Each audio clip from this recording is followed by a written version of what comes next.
Contract वाली बहू। नरेश की माँ अपने बेटे से मिलने दिल्ली आ रही है। इस बात का पता चलते ही नरेश के दिल में हलचल मच जाती है। नरेश अपनी माँ के स्वागत की तैयारी में लग जाता है। साथ ही उसे डर भी सताने लगता है कि उसकी माँ कहीं अपनी पुरानी जिद पर फिर से बैठ ना जाए। हे भगवान, इस बार बचा लो, अगले साल पक्का माँ की जिद पूरी कर दूंगा। तभी दरवाजे की घंटी बजती है। नरेश दरवाजा खोलता है तो सामने अपने मकान मालिक को देखकर हैरान हो जाता है, क्योंकि उनके साथ एक सुंदर सी लड़की भी थी। अब नमस्ते अंकल, कुछ काम था, मुझे बुला लेते। आपने क्यों कष्ट किया?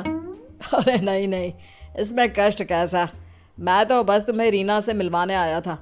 आज से रीना तुम्हारे साथ इसी फ्लैट में रहेगी। अंकल, कोई लड़का फ्लैटमेट नहीं है? एक अनजान लड़की के साथ रहना मेरे लिए थोड़ा अजीब होगा। देखो नरेश, मैं तुम्हें पहले भी बता चुका हूँ कि इस फ्लैट में तुम्हें किसी ना किसी के साथ एडजस्ट करना ही होगा, या फिर तुम अकेले पूरे फ्लैट का किराया दे दो, मैं किसी को नहीं रखूंगा। नरेश अपने मकान मालिक की बात सुन के रीना के साथ रहने के लिए तैयार हो जाता है, पर अंदर ही अंदर उसे ये बात खाने लगती है कि वो अपनी माँ को क्या जवाब देगा जब उसकी माँ रीना के बारे में उसे पूछेगी। दिन बीतने लगते हैं। नरेश और रीना अच्छे दोस्त भी बन जाते हैं, पर अभी भी नरेश अपनी प्रॉब्लम का सॉल्यूशन नहीं ढूंढ पाता। एक दिन नरेश बहुत परेशान सा बैठा होता है। तभी रीना उसे पूछती है, क्या हुआ नरेश, तुम काफी परेशान लग रहे हो, सब ठीक तो है ना? हाँ सब ठीक है, बस एक छोटी सी प्रॉब्लम है। वो एक्चुअली 2 दिन बाद मेरी माँ मुझसे मिलने आ रही है। अरे तो इसमें प्रॉब्लम क्या है, ये तो खुशी की बात है। हाँ रीना, बट मेरी माँ एक जिद लेकर बैठ गई है कि मैं शादी कर लूँ, पर मैं अभी इस चीज़ के लिए तैयार नहीं हूँ। ऊपर से जब वो तुम्हें देखेगी तो 100 सवाल करेगी, क्या जवाब दूंगा? अरे इसमें कोई टेंशन वाली बात नहीं है, मेरे पास ना इस प्रॉब्लम का सलूशन है, जिससे ना तुम्हें शादी करनी पड़ेगी और ना ही तुम्हारी माँ मेरे बारे में कुछ पूछेंगी। रीना की बात सुनकर नरेश सोच में डूब जाता है। वो सोचता है कि रीना खुले ख्यालों वाली लड़की है, कहीं माँ को सच बता ना दे। नरेश को सोच में डूबा देखकर रीना कहती है, अरे क्या हुआ, किस सोच में पड़ गए? डोंट वरी, जैसा तुम सोच रहे हो ना वैसे कुछ भी नहीं है, मेरे पास एक प्लान है। मैं कुछ समझ नहीं पा रहा हूँ, कैसा प्लान? मैं समझाती हूँ।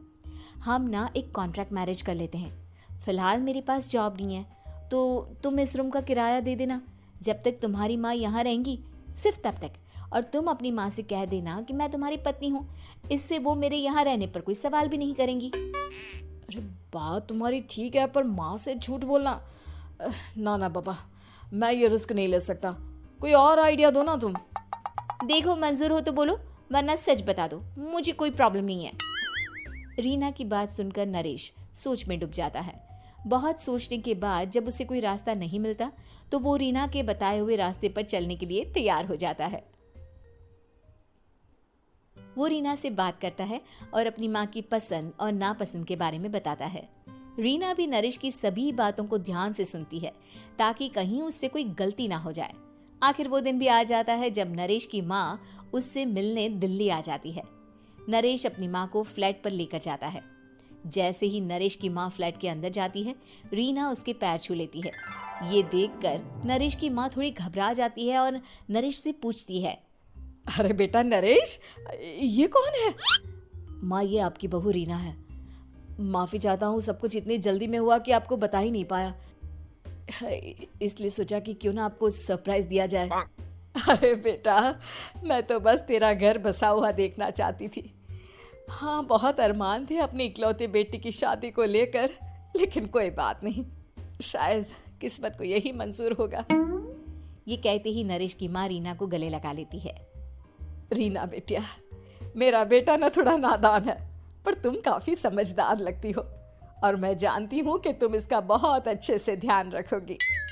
माँ आप चिंता मत कीजिए, मैं सब संभाल लूंगी। नरेश की माँ अपने बहू और बेटे के साथ खुशी खुशी रहने लगती है। दिन बीतने लगते हैं। नरेश की माँ और रीना का रिश्ता बहुत मजबूत होता चला जाता है। वो दोनों सारा दिन एक साथ रहती और खूब बातें करती। इधर साथ रहते रहते नरेश और रीना भी एक दूसरे से प्यार करने लगते हैं।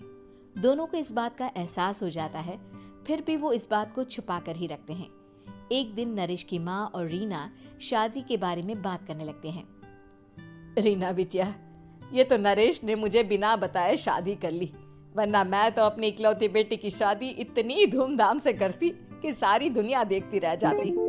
अच्छा माँ, आप ऐसा भी क्या करती नरेश और मेरी शादी में जो दुनिया देखती रह जाती? अरे बिटिया, एक माँ के अरमान तुम अभी नहीं समझोगी। मैं तो अपनी बहू को एक रानी की तरह लेकर आती और शादी भी बिल्कुल शाही अंदाज में करती, पर मेरे तो सारे अरमान ऐसे ही रह गए। खैर, मुझे तो अपने बेटे और बहू की खुशी चाहिए बस। ये कहते हुए नरेश की माँ की आंखों में आंसू आ जाते हैं।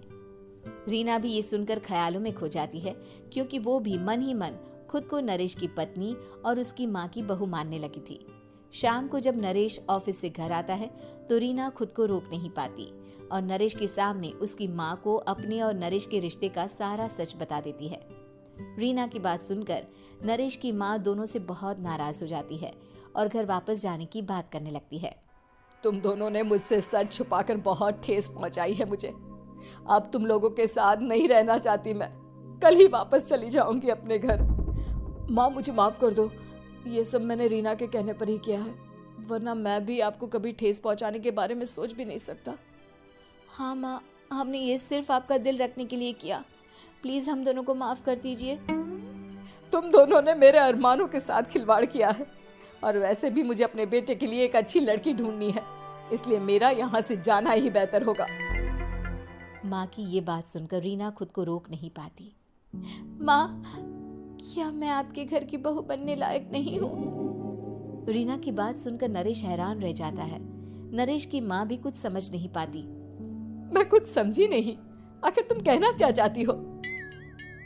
माँ, मैं वो नरेश से बहुत प्यार करती हूँ और साथ ही साथ मैं आपको भी अपनी माँ मान बैठी हूँ। आज जब आपकी बातें सुनी तो खुद को रोक नहीं पाई, इसलिए सारा सच आपको बता दिया। रीना की बात सुनकर नरेश की माँ की आंखों में आंसू आ जाते हैं और वो अपने बेटे नरेश और रीना को गले लगा लेती है। मेरे घर की बहू तो सिर्फ रीना बिटिया ही बनेगी। मैं आज ही तुम दोनों की शादी की तारीख निकलवा दूंगी, बस एक बार तुम्हारे घर वाले मान जाए। उसी दिन रीना के माता पिता भी उनके फ्लैट पर आ जाते हैं। दोनों परिवार आपस में बैठकर बातें करते हैं और शादी के लिए राजी हो जाते हैं। रीना भी कॉन्ट्रैक्ट फाड़ देती है और कहती है, सही मायने में मैं अब बहू बनूंगी, अब तक तो सिर्फ कॉन्ट्रैक्ट वाली बहू थी।